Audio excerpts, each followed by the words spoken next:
பிரியமானவர்களே, இந்த நாளில் உங்களை சந்திக்கிறது நான் மிகுந்த மகிழ்ச்சி அடைகிறேன். எல்லோரும் நல்லா இருக்கீங்களா? இந்த நாளிலே கர்த்தர் நம்ம கொடுக்குற வார்த்தை மத்தேயு சுவிசேஷம் 7வது அதிகாரம் 7வது வசனம். மத்தேயு 7:7. கேளுங்கள், அப்பொழுது உங்களுக்கு கொடுக்கப்படும். தேடுங்கள், அப்பொழுது கண்டடைவீர்கள். தட்டுங்கள், அப்பொழுது உங்களுக்கு திறக்கப்படும். கேளுங்கள், அப்பொழுது உங்களுக்கு கொடுக்கப்படும். நம்ம ஜெபிக்கும் பொழுது நிச்சயமாகவே கர்த்தர் பதில் கொடுக்கிறவராக இருக்கிறார். நீங்கள் ஆண்டவர்கிட்ட கேளுங்க.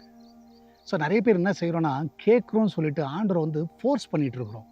ஆண்டவரே இன்றைக்கே செய்யணும், இந்த நாளிலே செஞ்சிடணும். நான் சொல்லுகிறேன், ஆண்டவர் கேட்க தான் சொன்னார், ஃபோர்ஸ் பண்ண சொல்லலை. ஸோ நீங்கள் பார்த்தீங்கன்னா, உதாரணமாக இந்த நிலத்தில் நீங்கள் பார்த்தீங்கன்னா, ஸோ விவசாயி விதைச்சிருக்கிறார்கள், சரியா? விதைக்கிறது அவங்களோட வேலை.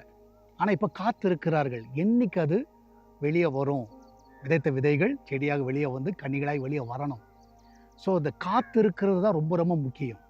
ஸோ நம்ம கேட்குறோம், அடுத்ததாங்க நீங்கள் காத்துருங்க. எப்படி இன்றைக்கி விவசாயி விதைச்சிட்டு காத்து இருக்கிறாங்க. இவங்க விதைச்சி அடுத்த நாளே அறுவடை பண்ண முடியாது. அவங்க காத்திருக்கிற வேளையில் கர்த்தர் அந்த அறுவடையை காண செய்கிறார். அதனால் ஒவ்வொரு நாளும் நம்ம கேட்போம். கர்த்தர் நிச்சயமாகவே ஒரு நாள் நீங்கள் காத்திருந்து அந்த பலனை பெறுவீர்கள். நம்ம எல்லோரும் ஜெபிக்கலாமா? நன்றி ஆண்டவரே, அநேக காரியங்கள் நீங்கள் கேட்குறோம் ஆண்டவரே. உங்கள் ஃபோர்ஸ் பண்ணிகிட்ருக்குறோம், இன்றைக்கே செய்யணும், நாளைக்கு செஞ்சிடும், இந்த மாதமே முடிச்சிடணும் நான் சொல்லுகிறேன். ஆனால் வேதம் எங்களுக்கு அப்படி கற்றுக் கொடுக்கவில்லை. நீர் கேட்க சொல்லியிருக்கிறீர், அடுத்ததாக நாங்கள் காத்திருக்கிறோம் ஆண்டவரே.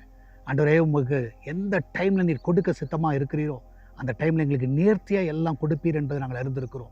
இதனால எல்லா ஜபங்களுக்கு பதில் கொடுங்க. விசேஷமாக இதனால் வேலைக்கு செல்லுகிற பிள்ளைகள், வீட்டில் இருக்கிற பிள்ளைகள், படிக்கிற பிள்ளைகள் எல்லாரையும் ஆசீர்வதிங்க. வெளியே போகிற பிள்ளைகள் நல்ல சுகமான பிரயாணத்தை கட்டளை எடுங்கப்பா. அந்த கிச்சன் பகுதியை ஆசீர்வதிங்க.